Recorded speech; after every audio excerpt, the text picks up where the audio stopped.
Okay, we're going to get started now, and we really appreciate your coming. I know this wasn't the best week in terms of finals, but I'm glad you all came, and I'm certainly very happy with the speaker job we made today, too. This is just an item of business. Hopefully all the students who are here, Kirkwood High students, picked up one of these little slips. It's kind of like a I was here slip. Make sure you just put your name and teacher on the top there. Tear off the bottom portion, but you'll be turning in the top on your way out. And the bottom has a little website, a little link that's going to be a little key question or two that I'll be posing, putting online tonight about the presentations. Some teachers use that for bonus points, others maybe use a write-up, whatever, but the website's on that. So, with no further ado, I want to introduce Rose Jansen from the Academy of Science, who's going to introduce our speakers. Thank you.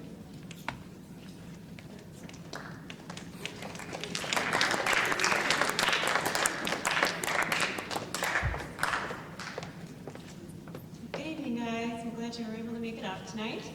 I don't know if you're familiar with the Academy or not, but if you're not familiar with us, I'm going to take just a minute to tell you a little bit about who we are. We're an independent science organization. We're supported entirely through community contributions, and we've been around for a very long time, since 1856. And it's our mission to promote the next generation of scientists and science advocates and the public understanding of science.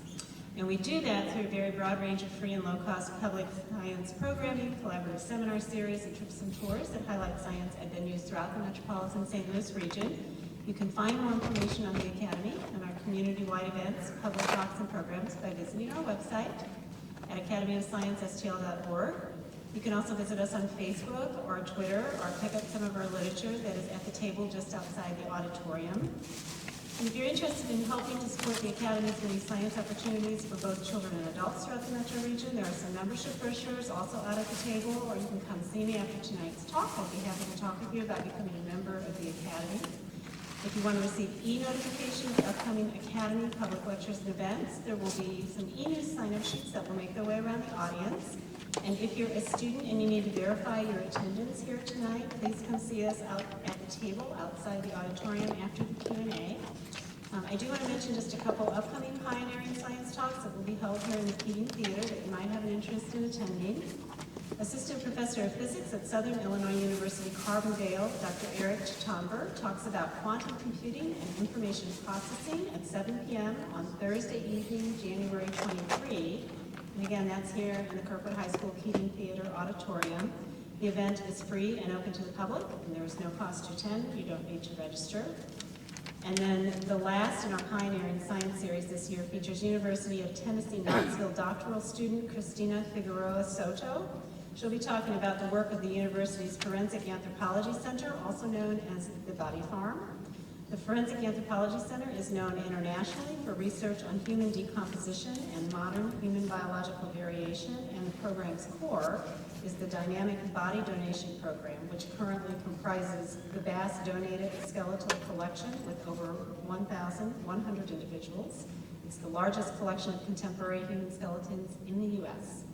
Christina will be here on Thursday evening, March 6th at 7 p.m. to talk about the history of the Body Farm, as well as some of the recent and ongoing research that assists law enforcement and medical examiners. So you won't want to miss that one. We have even more upcoming science talks and tours throughout the metro region, and again, you can find more information on these and additional science opportunities such as our teen cafes and the Junior Academy of Science on our website, or please feel free to pick up some of the event flyers and Academy literature we'd love for you to take with you today before you leave. So with all of that said, I'm going to tell you what's going to happen here tonight. You're going to hear from 4 students who are going to talk with you about their experiences participating in local programs that afforded them the opportunity to do authentic science research. 2 of tonight's speakers participated in the Academy of Science St. Louis Science Fair Honors Division, and 2 are graduates of UMSL's Students and Teachers as Research Scientists program. And after we hear from each of tonight's speakers, we're going to have them all convene back up here on stage so that you'll have an opportunity to ask questions. And our first speaker this evening is Katie Hupker. Katie is currently a senior at Lindbergh High School and a member of the Academy's Junior Academy of Science and Teen Science Cafe Youth Leadership Team.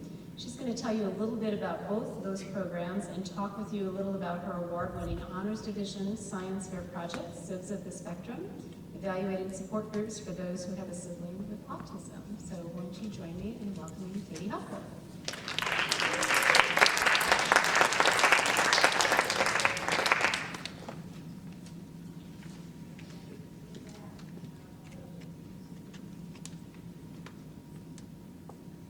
How do we start it? I don't know how to use the Mac.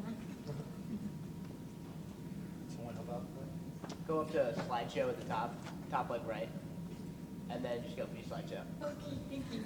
Okay, sorry, now that I have that taken care of, as Rose said, my name is Katie, and I am currently at Lindbergh High School. I think I've always kind of liked science. When my cousin used to babysit us over the summer, she said that I asked more questions than anyone else that she had ever met. And I just kind of figured out that science was the way to answer those questions, and that really excited me. So I got into this project because I have a twin sister named Amy who has a high-functioning form of autism called Asperger's syndrome. As you may know, autism is a developmental disability that affects social and communication skills, so it makes it kind of hard for Amy to relate and interact with the world around her. Sometimes she doesn't know how to behave when we're in public, and she might throw a temper tantrum, or things will come out of her mouth that aren't exactly appropriate for the situation. And I love Amy dearly, and she's definitely taught me a lot about patience and accepting and understanding, but sometimes it's a little bit difficult to deal with some of her behavior. So starting in 6th grade, I attended a program called Sip Shop, which is a group for those who have a sibling with autism, like me, since I have with my sister. So it's been a really cool opportunity for me to meet other siblings like me and just learn more about autism in general. And when I looked into it a little more, I found that there's very, very little research about sibling relationships and autism. And though several people have pointed out that there needs to be interventions for siblings, there's been almost no research on them, so I decided to do some of my own. So, oh sorry, I should have showed you this earlier, but these are some pictures of me and my sister. This is me, and then that's my sister. So she's very sweet. So for my project, I looked at basically 2 things, sibling relationship and knowledge, and I wanted to see how those varied between those who had and had not participated in a support group. So I got a bunch of teenagers who had a sibling with autism. Some I got from the Sip Shop that I was attending, and others I got through the special ed department at my school and just other people I knew, and I had them all fill out surveys and identify different factors that might affect the scores, like gender and age, and I was able to match for those and then compare the scores between the 2 groups. So for relationship, before I matched the scores, I found that those who participated in the support group scored higher, but once I matched for all of the outside factors, that kind of went away, so I wasn't really able to draw a good conclusion. I think part of that might be because those who participate in the support group often have more difficult situations at home that make them participate in the first place, so that could be that reason. The other thing I looked at was knowledge, and I actually made a questionnaire myself, and I found that even after matching for outside factors, those who participated in the support group were much more comfortable explaining autism to others, which might not seem like a big deal at first, but it really is, because a sibling is going to be in the life of the individual with autism longer than parents or teachers or anyone else. So they're in a really great position that they can be very powerful advocates for their sibling now and in the future.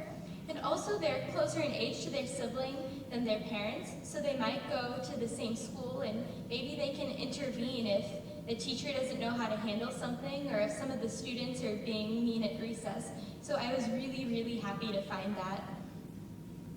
So I've entered my project in the science fair, and it was an absolutely amazing experience. I just thought it was really incredible that actual scientists took a Saturday out of their lives to listen to a bunch of high school students present and really care about what you had to say. And it was also neat to just talk about them, about what they did and how they got there, to learn about what the future might hold. One of the things that they do give out is scholarships, so that'll definitely be helpful in paying for college wherever I decide to go next year. I'm still undecided, but I've definitely noted my participation in the science fair on all of my college applications, so hopefully that'll help. And then the girl here, oops, wrong way. And then the girl here went to, she got first place last year, so we both got to go to the Intel International Science and Engineering Fair. So she actually got to decide between Stanford and MIT, and is now at MIT. So I think you can definitely say that science fairs are helpful with the whole college process. And the top 2 people from the Academy of Science Science Fair get to move on to ISEF, which is what pretty much all of these pictures are from. And it's just an incredible opportunity. There are literally people from, I think, 60 different countries. My mom actually made me keep track of what countries I met people from, and I think I counted about 40 at the end of the week. So it was just absolutely incredible. And all of the kids have really, really done incredible projects, even though they're only high schoolers, and a lot of them have done these projects at their school or at their home. I did my project at school. I didn't have a fancy lab or anything. So like this boy is actually from Missouri, and he made glasses that the fair director Peggy is wearing to try and help blind people see, which is really, really cool. And there's all kinds of really cool judges there. Again, a really neat opportunity to learn more about different opportunities for the future. And then over there, they actually have 4 Nobel laureates, and one of them was walking around just talking to everyone. So that was really cool. We ran into a Nobel laureate in the elevator. Where else can you do that? So it's incredible, and all of the kids I've met, I've definitely kept in contact with. One of the kids I met through Honors Division has become a really close friend, and we got together so much this summer we ran out of parking passes at the zoo, and I've definitely kept in touch with some of the kids from internationals too, and I'll email them and just see what they're up to, so that's been really, really cool. And then besides the science fair, I'm also active with the Junior Academy of Science and Teen Science Cafe. The Junior Academy of Science has all kinds of field trips and speakers geared towards middle schoolers and high schoolers, and there's so many different opportunities. I think one of my favorites was going to Purina, and they actually had a horse on a treadmill, which is really kind of cool. And we got to go to Monsanto and see how that whole process of genetic engineering works, which was really cool because it's something we talked about in my AP biology class, but we just kind of saw it on paper. We didn't actually get to see how it happened. And then besides seeing it, you get to talk to the scientists doing it, and that's just a really neat opportunity. And then besides that, there's the Teen Science Cafe, and Teen Science Cafes are basically like science programs for teens by teens. I'm on the youth leadership team, so we help plan all the cafes. They bring in a speaker who plans a really cool activity, and then we help arrange the food. We get to we get to introduce the speaker, and we help sign people in, and it's just a lot of fun, and they've had all kinds of them. This one is turtle trapping. We were picking up corn kernels, and then we got to trade them in for candy. They had an ER one, and we got to see they had a little ultrasound machine, so that was cool. We got to try and build a bionic arm, so that's been really neat. And then through these programs, I've really gotten to meet kids from all over the St. Louis area who also like science. Through the youth leadership team, I'd say we probably have people from at least 10 different high schools, and you really get to interact with them and work with them, and that's a really cool opportunity. And when I organize things at school, generally things get done when we bump into each other in the hallways and, oh wait, we still need to take care of that. Can you make that phone call or talk to that teacher? And that's how things get done. But we don't really have that luxury with the Teen Science Cafe since we're from all over the place. So it's really taught me how to be on top of electronic communication and using that instead of the face-to-face stuff all the time, which I think is a really good skill right now since so much is done over the internet.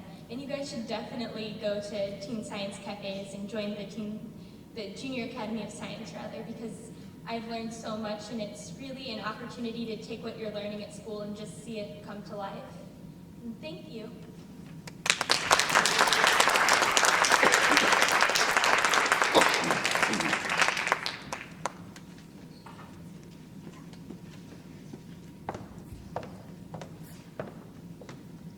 So our next speaker this evening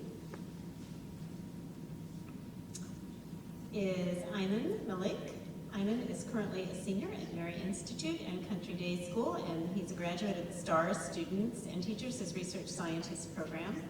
Ayman worked closely with Academy of Science St. Louis Fellow, Dr. Ramesh Agarwal, who served as Ayman's mentor, and Ayman's project, extraction of battery parameters using a nonlinear equivalent circuit model, looked at battery performance by creating a program for modeling battery characteristics. He then used different batteries to test the accuracy of his program at modeling their performance. He's going to tell us a little bit more about his project and his experience participating in the STARS program. Won't you please join me in welcoming Armin Malik.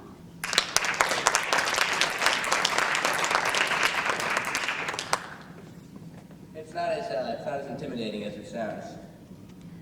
All right, so this was what I did this summer for 6 weeks as part of the STARS program. So, good evening, everyone. First, I want to thank you all for your time this evening.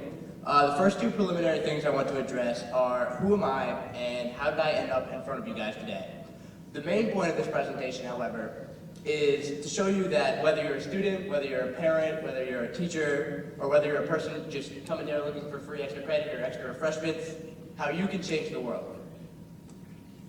All right, so the program I was a part of this summer was the students and teachers as research scientists. You're going to hear from another person as well. I definitely encourage all of you sophomores and juniors to check it out. Go online, just Google UMSL STARS. It's a really cool opportunity for you to work kind of hands-on with like, I work with Dr. Agarwal. He's an internationally published scholar. He was really at WashU, and I got to use his facilities. It was awesome. All right, so the who am I part, that is me up there in the left corner. Pretty much says it all. I peaked around 4 years old.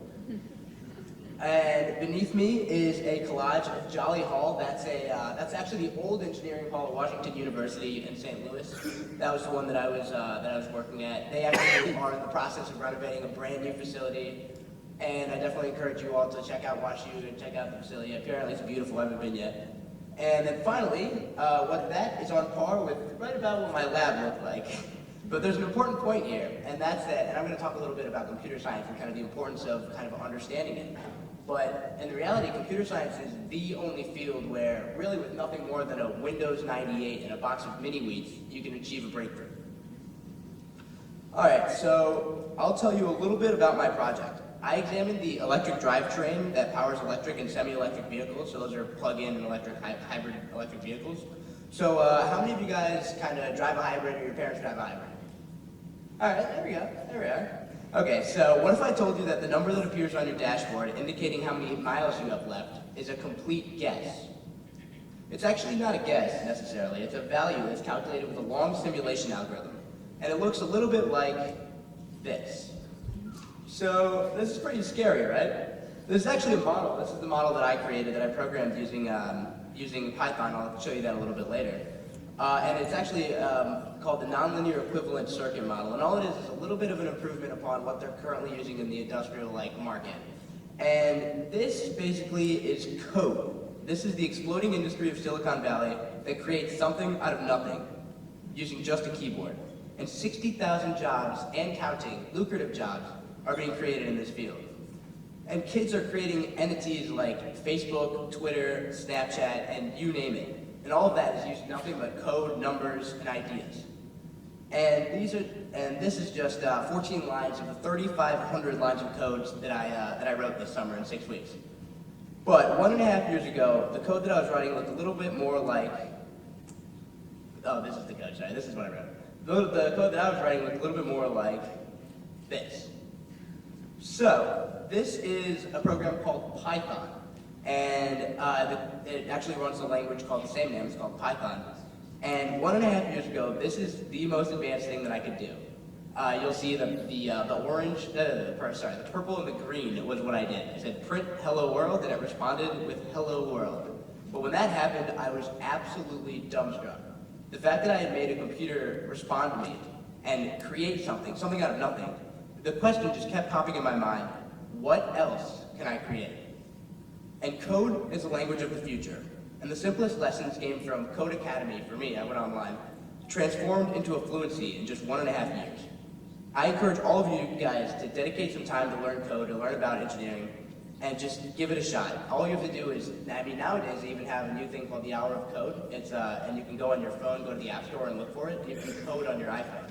And it'll walk you right through it. And the school that I went to, MICDS, now it has it, but before, when I was a sophomore, when I was a junior, 90% of schools in the United States, they didn't even have a coding curriculum. So I just learned online. So really it is like something you just do a little more, 15 minutes every night or something, and you'll just really the people will think you have magical powers being able to do what you can do. And I hope you leave today with the motivation to innovate. Imagine asking yourself, what else can I create? And being able to answer anything that I imagine. Okay, so I'm going to walk you through what I imagined this summer and how my project came together to make a difference to me and hopefully society. So my first job, if you remember, was to find the optimal parameter values for a variety of batteries. And I dreamed of, instead of me kind of going in and finding each of these optimal values, I wanted to make the program do it for me. And so the way I ended up doing that was, some of you guys will probably know what's going on here, this is meiosis. I recreated the process through a program. So essentially what I did was, I made each of the kind of segments of binary code that was the parameters for the battery, I made them each kind of organisms or individuals. And then I ended up putting them in a set. And then I made these different codes, oh, there we go. Okay, so I made these different codes, I went online, and just found different codes for like mutations, crossover, independent assortment, all the things you know about that really make us so different and us so like, all the things that kind of define evolution and natural selection. And then I put them in a binary tournament against one another under these certain qualifications that I created to find the most fit individuals, which is like the binary code that's considered most optimal. Well, once I had 2 giant tournaments, and once I got the 2 like top optimal individuals, I put them together, had them like made, and then repeated the process over and over and over again, thousands and thousands and thousands of times. So that's pretty cool, right? All right, so this was what I ended up getting. So pictured here is just one of the many batteries I tested my model on. As you can see, there's 3 models listed. There's the linear model, the non-linear model, which is the one I created, and the catalog data. So the catalog data is the actual data for a hybrid. They actually ran the test through, and those are the values that they got. The linear model is the one that's currently in use. As you can tell, if you get to really low state of charge values, it can get really inaccurate. The non-linear model was the one that I coded. You can see either from the numbers, and the scary numbers on the right is really just an average deviation equation, just to find like distance, or even from looking at the graph, you can tell that the non-linear model is even more accurate than the one that's currently in use. All right, so at first I want to say that I am no genius. I was certainly not born with some computer science talent or some knack for this ability. Matter of fact, my school didn't even have a curriculum for it. I just simply went online, I found Code Academy, I found YouTube videos, and I just kept at it, kept trying new things and learning more, and really putting my head together with a bunch of my team when I was working on this project to really make it work. And I definitely encourage all of you guys, you guys have a ton of resources, more and more, Code Academy, YouTube, now you have the App Store. I definitely encourage you guys to learn code because it is truly, the opportunities are endless. And let's see, I was lucky enough, having done this research, to win the LMI Aerospace Award for Excellence in Research and also be published in an international journal. And the reality is, I'm not even good at science, really. I'm applying to business schools, I don't really know all that much there is to know about science, but I just think that whatever you do, the reality is business, humanities, English, all of it is going to start to use science, and more specifically code. So anybody, just pick it up, just learn a little bit and get an idea, feel for it, because it's the language of the future. So the one thing that I wish was that I had discovered code earlier. In reality, don't just take control of your future. Take control of the world's future. Thank you.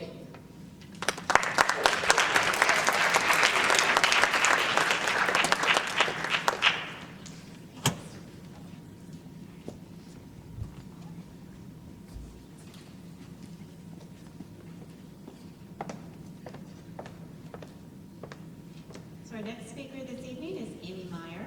Amy is currently a senior at Truman State University and a graduate of Oakville Senior High School.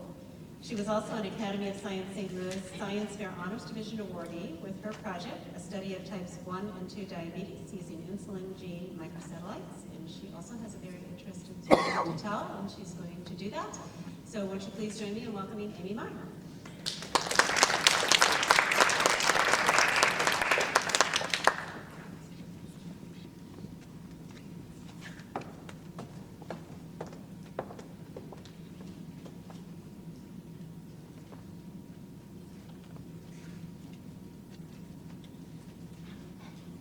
Okay, hi everybody. My name is Amy Meyer. Tonight what I'm here to do is to tell you First of all, about my project, a study of types 1 and 2 diabetes using insulin gene microsatellites, and also to tell you a little bit about myself as it pertains to science.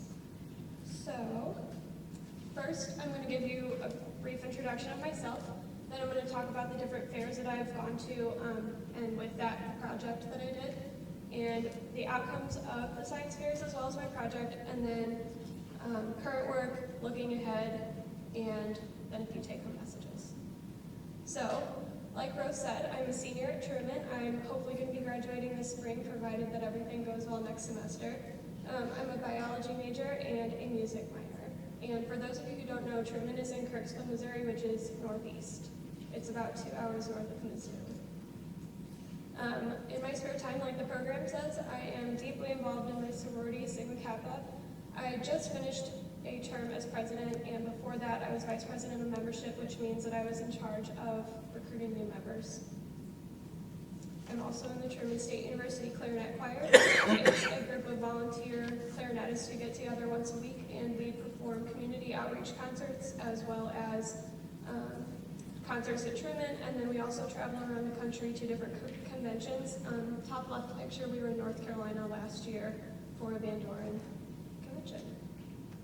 And so now to the science, the part that you guys are interested in. My project is titled A Study of Types 1 and 2 Diabetes Using Insulin Gene Microsatellites. And before I started studying this, I would have had no idea what this meant. And so I'm just going to kind of break it down in a way that we can all understand. So I'm going to start with the thing that we do know about. Diabetes affects approximately 285 million people in the world. We all know somebody or have heard of somebody that has diabetes, and that's why it's so important to study.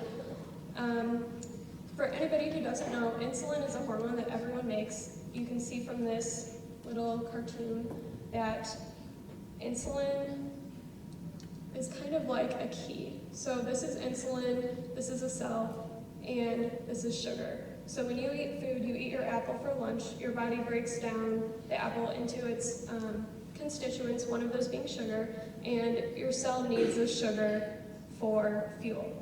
And so insulin unlocks the cell so that the sugar can get in. Type 1 diabetics do not make insulin at all, so they have to take shots to get that insulin. And type 2 diabetics do not make enough insulin. And so different reasons can cause that. Excess adipose tissue can often cause that, which is why type 2 diabetes can be associated with obesity. And so then you start to wonder about the etiology. Why do people get diabetes? What causes diabetes? And for me, I've had type 1 diabetes for 15 years, and I have at least 7 relatives with type 2 diabetes, and then 2 other relatives with type 1.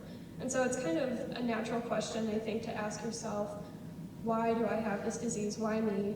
And when I'm looking at my family, it was my uncle and his uncle who had type 1 diabetes, and that doesn't really make a lot of sense. And people don't know much about the inheritance, and so that's what I'm interested in studying. And so, lucky for me, I had a great teacher, Dr. Mihai at Oakville, and I knew about a program called an independent study. And so basically what I did for a year is instead of taking a class, physics, I took independent study.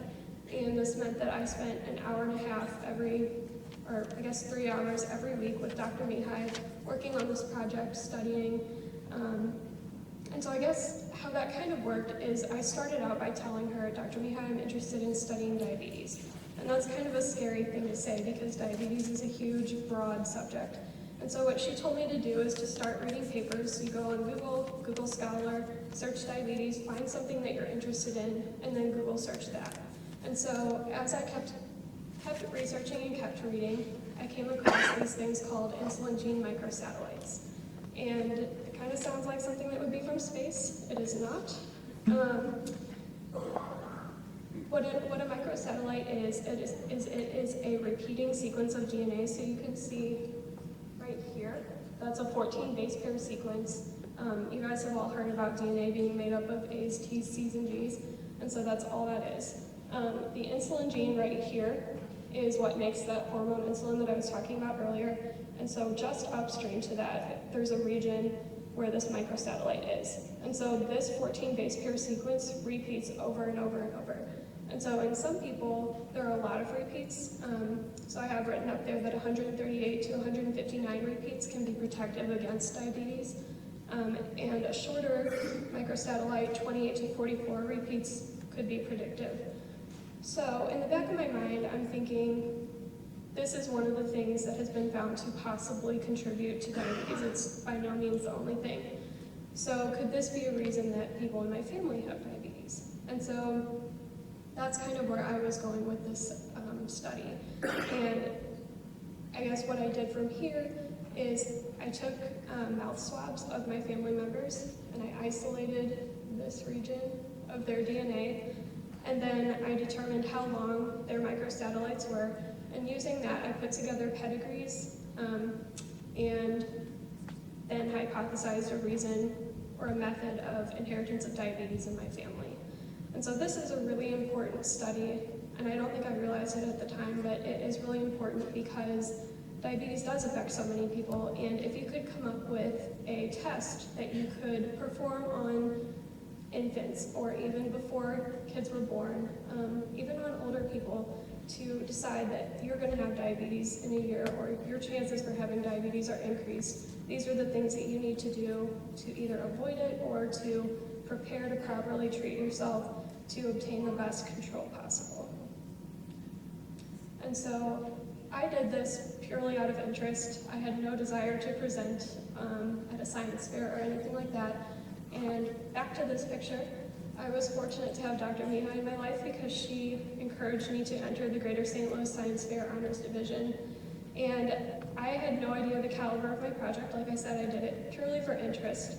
But it's really, I didn't realize it was a really important study. And so, surprisingly, I made finals, and then I had to give a speech and defend my project and answer questions about it. And from there, I won second place. And so from that, I gained a scholarship, I gained some public speaking opportunities, critical thinking, and having to answer questions and do the project itself. And I also got a great trip to San Jose. And so this is kind of what Katie was talking about, the Intel International Science and Engineering Fair. In 2010, it was in San Jose, California.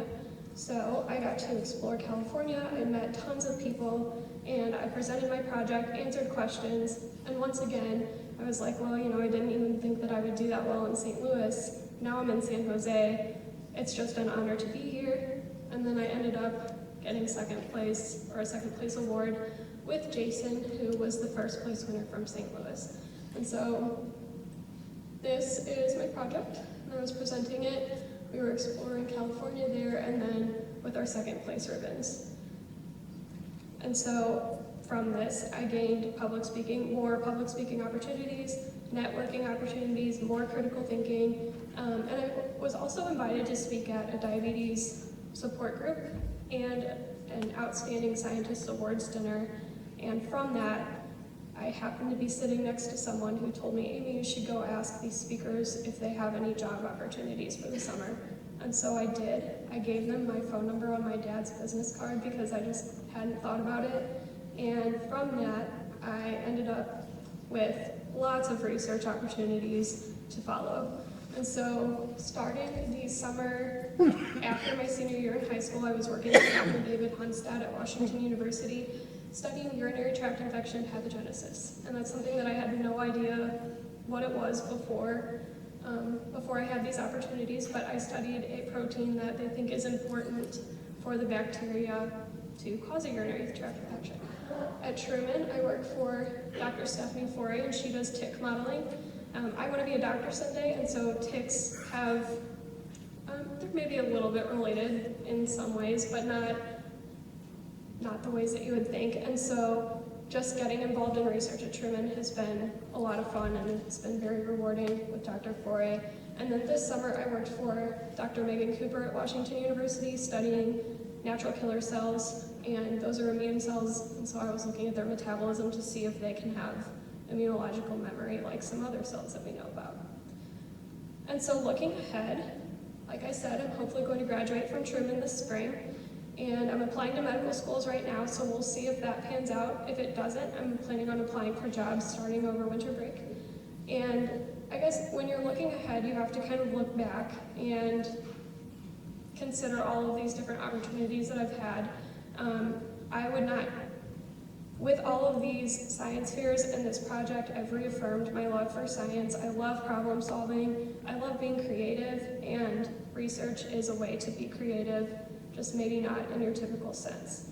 And now because of these experiences, I'm a stronger candidate for all the things that I'm hoping to do with my future. And so with that, I know there are a lot of different types of people in the audience tonight, but some take-home messages. Research is a process that anyone can learn. I had no idea how to do research. I had no idea about urinary tract infections. I know almost nothing about ticks, but I've been able to get involved in all of these different research opportunities because it's literally ask a question and narrow it down until you can find an answer, and that's something that anyone can do. Secondly, scientific research is not your typical science course, so maybe some of you guys are here because you want extra credit, or maybe you don't really like your science classes or you're struggling in them, but research is whatever you want it to be. There's no way I would have been able to take a class about diabetes in high school, but I was able to ask a question about it and do research, and that's what I love about science. So it doesn't even necessarily need to be scientific research. It could be history. Maybe you're interested in St. Louis history. Maybe you're interested in the Cardinals. You can do anything. And then get involved at any level of research. So maybe some of you guys are interested in getting involved when you're in college, and my advice to you would be to go talk to your professors, get involved in any way that you can. When I started working for Dr. Foray in her tick lab, I was just volunteering. I was doing whatever she needed. Sometimes I would clean the lab, literally anything to just get involved. And eventually that work will pay off, and now I'm doing different things for her. And finally, ask for help. Nobody knows everything, and that's why we research. Even the most intelligent people in the world are doing research because they don't know the answer to something, and they don't expect you to know either. And so ask for help. It's a lot better to ask than to make a mistake that could be avoided, and it helps people know that you are learning and trying to make the best. So that's all I have for you, but good luck with finals.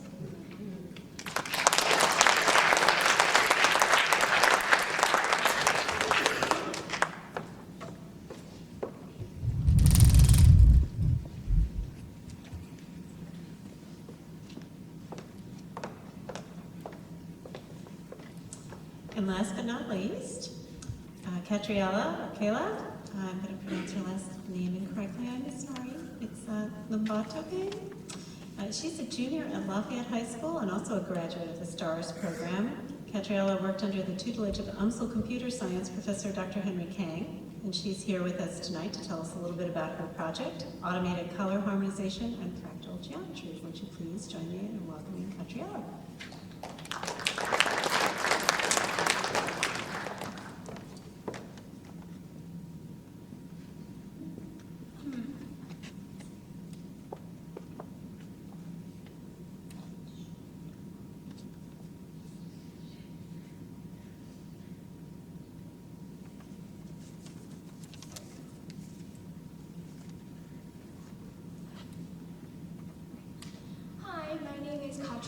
And I'm a junior at Lafayette High School. And this summer I also participated in the STARS program, which is a joint effort between UMSL, SLU, WashU, and the Danforth Science Center. And what I, along with about 80 other students in the St. Louis area, were able to do was to work under science professors at these universities and their projects. And what I'm here to tell you about is what I took away from my experience this summer. And the first thing that I found, that the essential stuff that I did, was I found something new. So what I was given by STARS was a professor that was trying to find a computer program to automatically harmonize colors. As you see, that picture has been changed into the one on the right. So that's what he was trying to do using a computer program. So before STARS, I had nothing, I didn't want anything to do with computer science. I did not like code. I tried it, I didn't like it, and I really wanted to focus on just physics and science and math. That's all I wanted to do. And when STARS gave me this, I was kind of apprehensive about what can I actually do in this field and what can I accomplish. And what I found was that color harmonization is actually really important in our society. As the economy grows and it depends more heavily on advertisement and things like that you see in movies and for products, the aesthetics of pictures become increasingly more important. And the other thing that I learned was computer programming, which I didn't want anything to do with it before, but as Moon told you earlier, it's a universal language. There's nowhere that you won't need it. So those are the two things that I learned this summer, that I found this summer. And I learned through the STARS program that I can blend these two together. These two things that you wouldn't think had anything to do with like things that you can see visually and things that go on a computer. So my professor showed me his program that he already had, and so what I did was I spent 2 weeks just hardcore learning C++ and OpenGL, which are the two languages that I learned. And after I learned those languages, I researched for another week on just color harmonization, all the things you know and all the things you would like to know about it. And I developed my own questions and I found my answer to it. So what I wanted to find out was how to add depth to the color palettes that we had in our harmonized images. And like this photo exemplifies, I had a lot of fun trying to figure out how to make the computer program do what I want, but eventually I did it, and my professor was actually really impressed that I had found something that he hadn't yet. And I was impressed myself because I didn't think that I could contribute to the study of color harmonization as I did. So what I found was that if you oscillate the different types of colors that you have and the values of them, you can actually create a lot more different variants in the colors that you have in your picture. So my professor helped me write the code and put it in his program, and then he's going to publish it whenever he finishes all the touch-up on it. So that's a very interesting academic side to what I gained from STARS. On the more social side, I was able to meet kids from all over the St. Louis area, from schools that I didn't even know existed around here. I met kids from Florida and from Greece, and these are all kids that shared a similar passion, not necessarily for the project specifically, or not yet, but for science in general, and wanting to improve the knowledge that we have in the world. So the way that STARS worked was that I went downtown, I took the metro at 7 in the morning, and I would just stay at my lab, and I would find lunch somewhere, wherever I wanted, and then I would come back at home at 6. And so there, as you can see, there's a lot of freedom, and there's that essence of being in college without actually having to deal with the college life yet. So the independence and the growth of as an individual that you get through a science program like this, I think is a really valuable thing that science research can give you.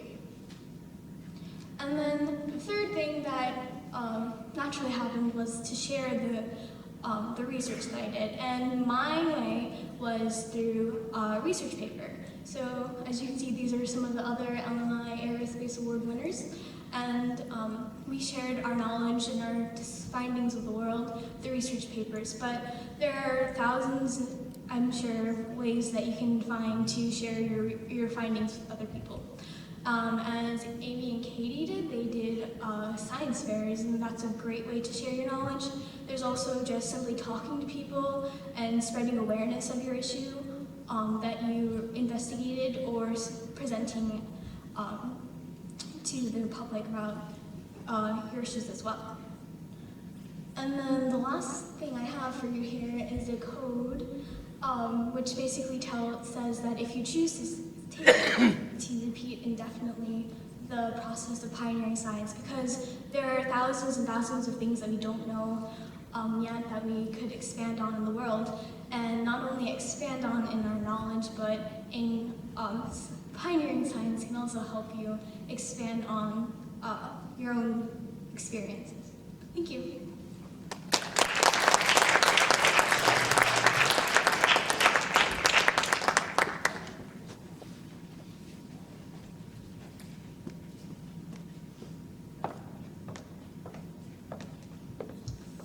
Well, thanks to all of our student speakers here tonight. You guys are awesome. And I think the message is, if you have a question, how, what, why, you can take it further, and there are opportunities here locally in St. Louis for you to really delve into whatever it is that you're curious about.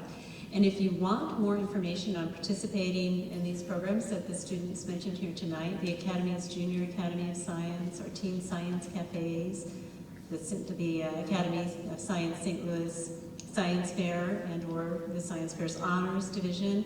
There are some programs out at the table before you came in this evening, and on the back of those programs is information about all of those opportunities and website addresses, so you can find out more. And on the front is some fun bio information on each of tonight's speakers. And so we're going to call them all up on stage here, and they're going to answer any questions that you might have. So if you guys want to come on up. We've got a table over here, and if you want to take a seat, and then any questions that you have, please feel free to ask any of our presenters tonight.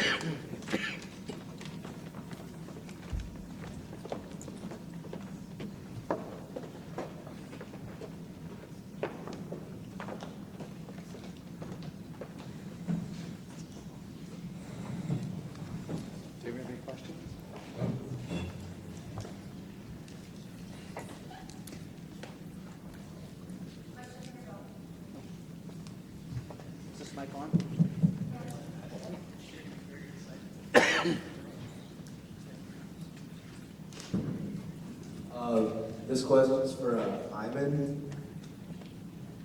Yeah. What's up? Hey, I was wondering if you knew how to read Java and stuff like that. I do. Java was actually the first language I did. My junior year, we introduced a computer coding class, and Java was one of the first things that I did. But when you start, have you done any other languages besides Java? Yeah, like basic. Yeah, okay. So once you start translating between languages, you'll find that Java's really your go-to. It's pretty fundamental. All of them are pretty much based around it. Cool.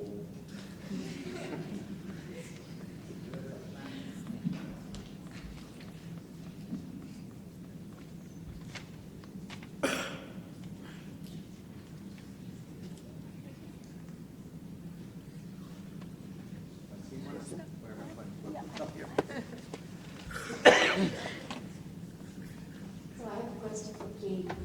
Katie, do you know any specific sibling support groups for siblings of autism that are in the St. Louis area? Sorry, can you please repeat that? Okay. Are you aware of specific sibling support groups in St. Louis area? Yeah, the one I've been attending is through Touchpoint Autism Services, and they have one for elementary age and then one for middle and high school age siblings. What's the way to just go online and print some resources for giving to people? Sorry, I can't. So if I'm actually a psychiatrist, so I see patients, I don't treat autism, but I'm always asked about the support services. So I was wondering, is it just Google Touchpoint and that's how you find some literature to give it to patients? Yeah, actually the website I go to, it's called siblingsupport.org, and they're in charge of all of them. So you can type in the zip code and they'll come up, and I think ARC might have one, Okay. and there might be another organization or two as well. Thank you. Other questions?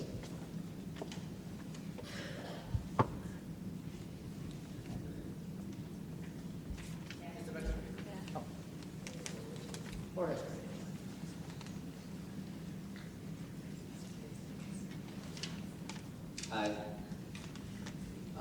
This question is for Amy. Do you think that by analyzing the DNA of a pregnant woman that has that can have in the future diabetes, do you think it would be possible to prevent her son or child to not have diabetes in the future? I think it could help. I think that when you're researching a disease, that the most important thing is to find the root cause. And so I think that if you're able to figure out that a specific genetic repeat, in this case, contributes to the cause of that disease, then it is helpful in determining why you have that mutation or why you have that number of repeats. So this in itself would not lead to prevention of the disease, but it could lead to better questions that would. Thank you. I have one question for Catriella. You were talking about color harmonization. You found you got more depth when you oscillated between different colors. Can you elaborate on that? Because I can't quite picture that. Yeah, so every color that we have, it has a green, red, and blue value that we mix together, and that forms that color. So there's a computer program that we have, and then what you can do is that it forms a pattern of the colors and the relationship between them. And then I found a mathematical type code that I could put in the program, and then it would move the red, green, and blue values up, respectively, up and down between each of the color values in the pattern. So essentially what it did was that each of the different colors that would be used in the harmonized palette is different. So you wouldn't have a very, just a flat type of palette. Thank you. But Other questions?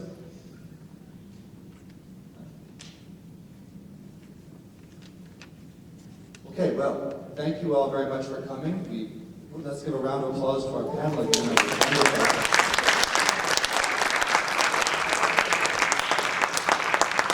Certainly plenty of examples of how you can get involved in scientific research in the area. Some great programs, and hopefully inspire some Kirkwood students and any other students that may have come from other schools to get involved. You certainly have plenty of good leads. Thank you. Oh, and what's that? Oh yeah, the drawing, that's right. We actually have, and you've got great PR there for the Academy of Science, 2 memberships. We got a little raffle ticket on the way in. Where's the jar for that? Or she's gonna get it? Okay, here it comes. And also don't forget about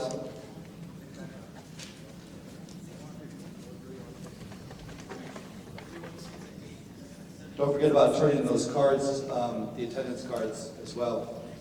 So, our first ticket is, get upside down, I'll read upside down. 031 692. It's a nose, but I hear a yes anywhere? No?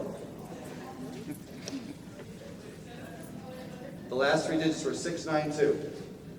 There we go. Come on down. Bring the ticket down.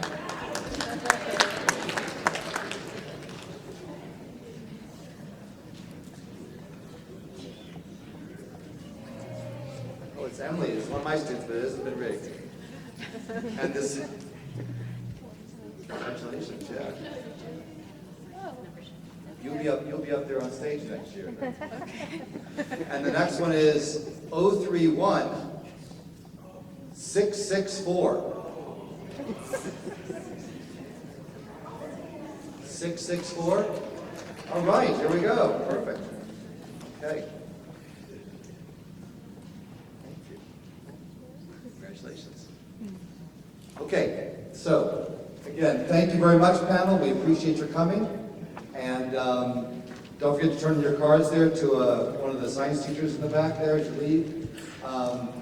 Again, thank you so much.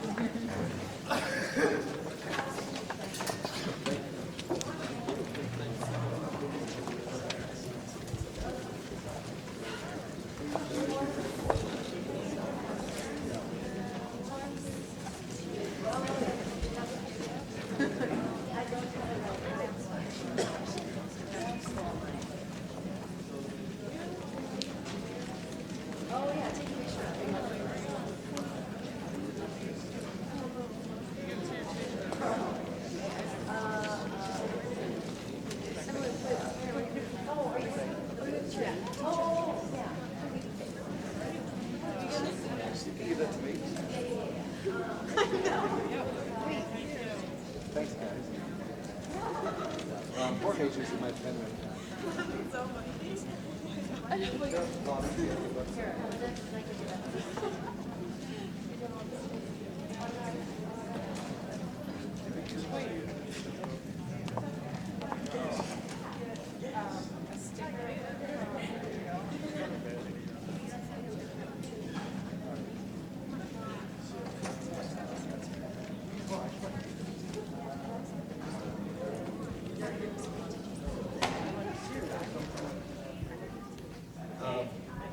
What you can have to show that you're here.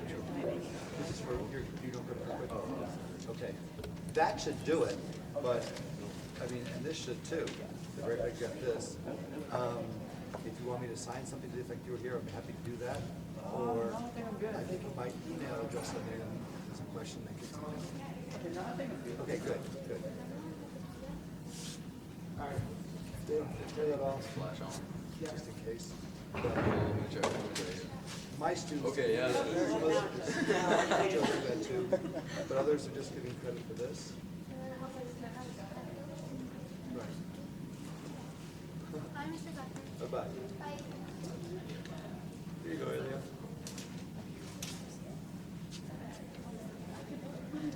Oh, here's something a little.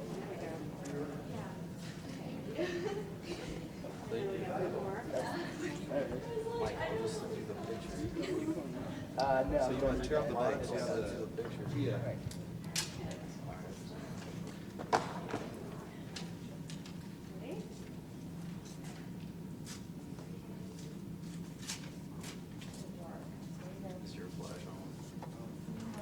See it. Thanks, Linda. Are you serious? Yeah. Turn it on. You have the tickets are out there. Are you going to New Penny? Yeah. That's awesome. Thank you. I like I encourage you to check it out. Yeah, I visited. My husband just graduated 10 years ago, and then I visited again last year when I made my decision.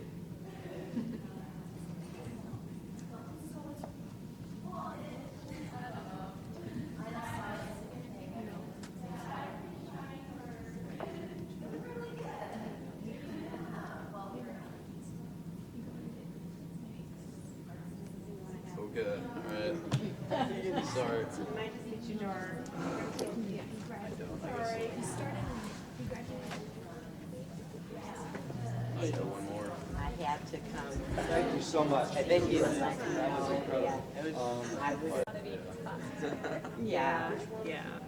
So I understand autism. I work in a room full of autism.